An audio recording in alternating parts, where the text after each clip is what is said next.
I've clamped up the saya or the scabbard for the blade. Now, this timber is Australian Snakewood. It's a really interesting checkered timber. Good to work with, a little splintery though. And if you have a look, I've only glued up 2/3 of the saya.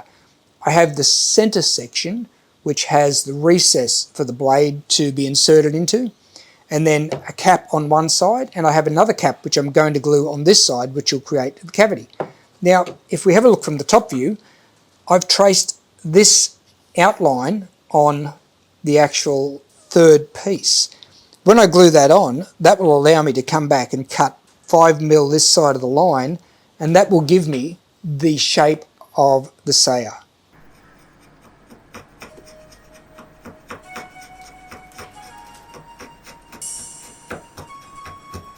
I cut a rebate in the blade recess to match the shape of the blade and to allow room for leather padding to protect the edge of the blade and the lacquered surface.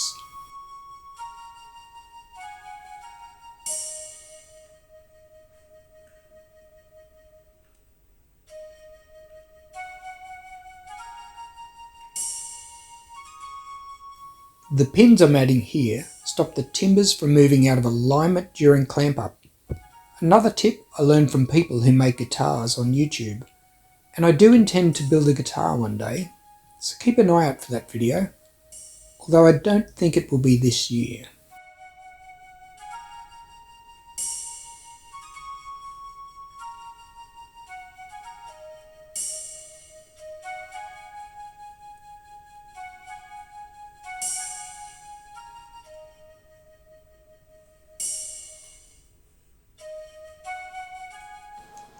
I glued up the Snakewood saya or scabbard for the blade last week, and it's been drying over the weekend. I was really careful with the glue squeeze out. I didn't want glue squeeze out to drip into the cavity for the blade because it will scratch it. Considering I took a lot of time adding felt and leather so that the blade wouldn't get scratched going in and out. So, a quick check. Oh, that is so smooth. That's incredible. I love it. This wall contains a lot of history. The plane, the hammer, spoke shave and the gauge were all given to me by my father 44 years ago when I started my furniture making apprenticeship. Now I use them to make family heirloom furniture and beautiful pieces of functional art like my chessboard, the katana, and now this scabbard for my katana.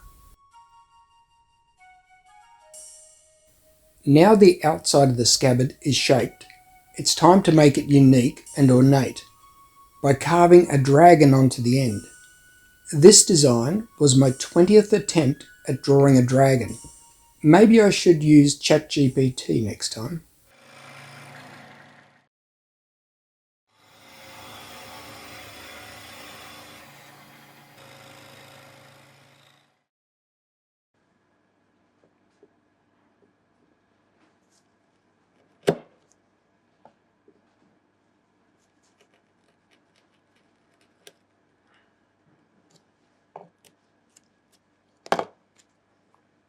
I did a lot of carving when I was a furniture maker in the 1980s, and the majority of my carving was on the back of chairs.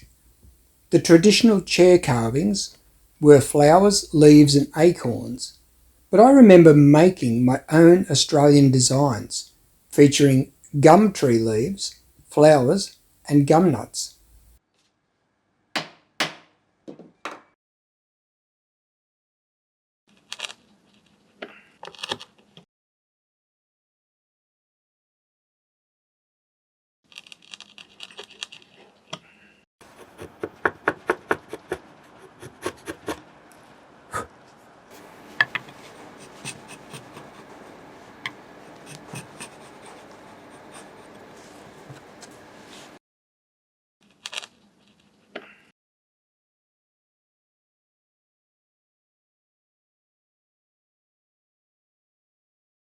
Do dragons breathe fire through their nostrils and or their mouth?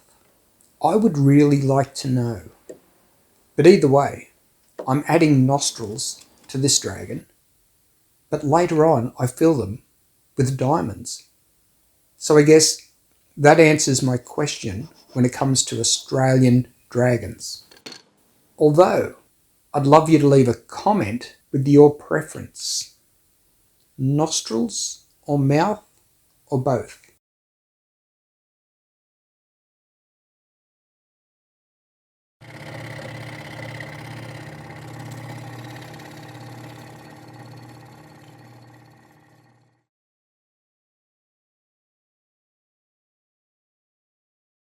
After gluing in the lower teeth, I performed some very serious dental work to make them look ferocious.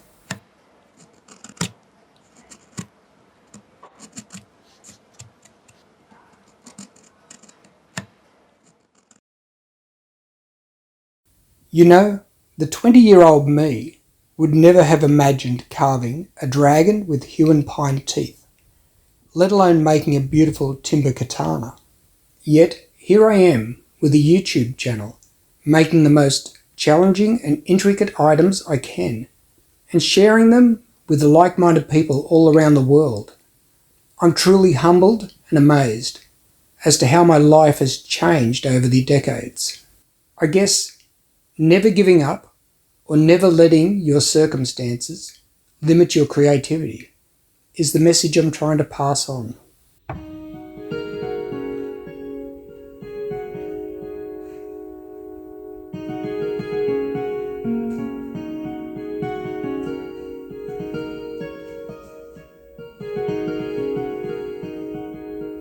I tried to make the dragon look like an Australian frill-neck lizard, which I recommend you Google after watching this video.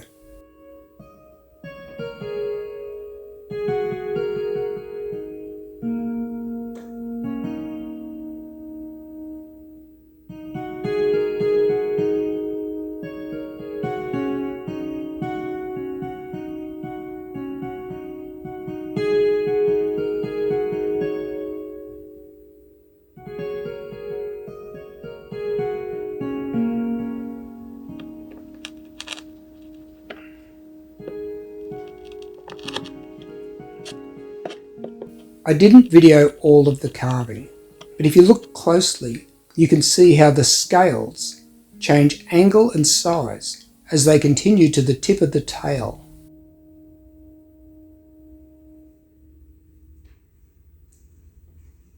While I shape the front teeth, you can see the golden whiskers, and above the whiskers are rows of smaller teeth in the lower and upper jawline.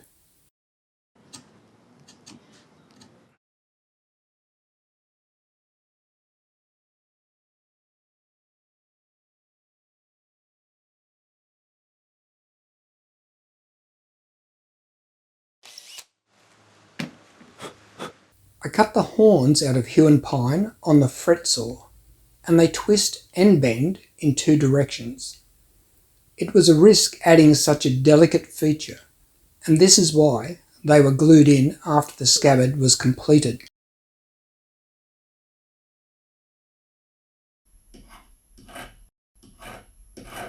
The dragon nostrils are diamonds.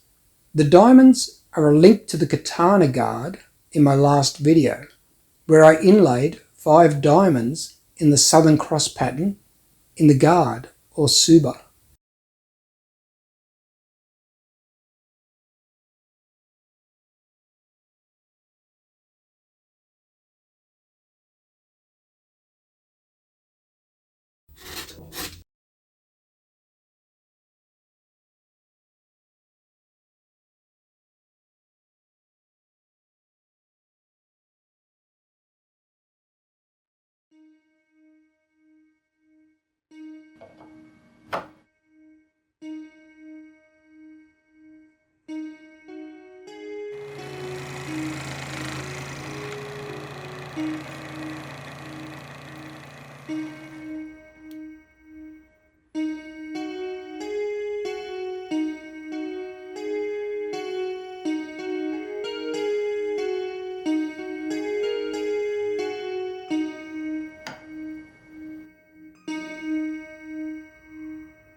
This piece of ebony is called the kurigata. It allows the saya or scabbard to be held in place on the body with a cord tied around the saya and the person wearing the katana.